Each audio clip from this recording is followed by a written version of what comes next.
నమస్తే, welcome to Leo. మనతో ఉన్నారు సీనియర్ జర్నలిస్ట్ హేమసుందర్ గారు. సార్ నమస్తే. నమస్తే అండి. సార్, సంక్రాంతి 2026, కానీ ఈ సంక్రాంతి 2026 బరిలో కూడా బాలకృష్ణ గారే గెలవబోతున్నారని చెప్పేసి ఒక టాక్ వినిపిస్తుంది. కానీ వాస్తవం చూసుకుంటే ఈ సంక్రాంతి బరిలో బాలకృష్ణ గారు ఎక్కడా కనిపించడం లేదు. కనీసం ప్రీ రిలీజులు కూడా ఏమీ లేవు. కానీ బాలకృష్ణ గారు గెలవబోతున్నారు అనేటువంటి ఒక వార్తలు అయితే చాలా పెద్ద ఎత్తున హల్చల్ చేస్తున్నాయి. ఏంటి దీని అనుకున్న సీక్రెట్ అంటే ఏం చెప్తారు? అంటే రెండు రకాలుగా చెప్పొచ్చు.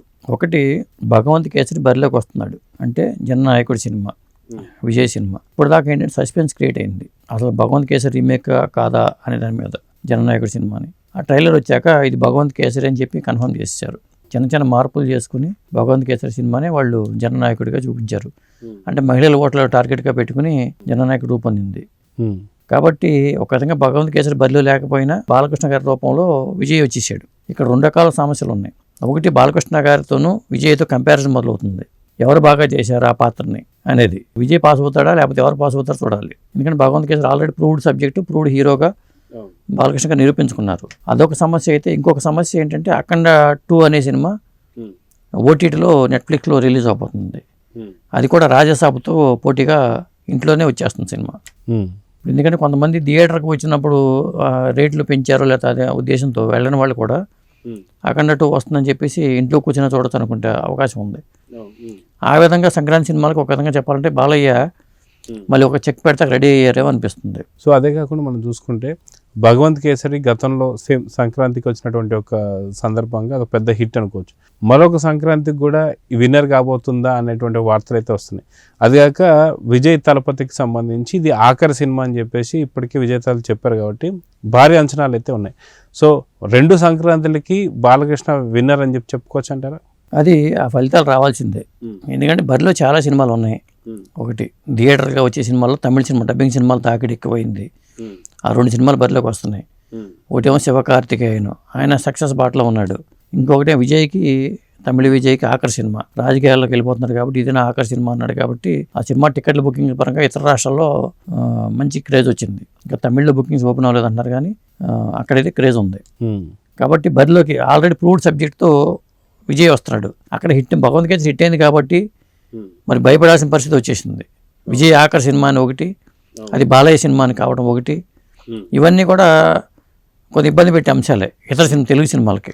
అలాగే శివకార్తికేయన్ సక్సెస్ బాటలో ఉండి పరాశక్తి పేరుతో వస్తున్నాడు. అది కూడా ఒకటి డబ్బింగ్ సినిమాలు తాకిడి. ఈ పరీక్షలు ఎవరు నెక్కుతారో చెప్పలేం, కానీ ఓవరాల్గా అయితే ఇక్కడ రాజసాబు 9వ తారీఖు బదులు 8వ తారీఖు నుంచి షోలు పడుతున్నాయి.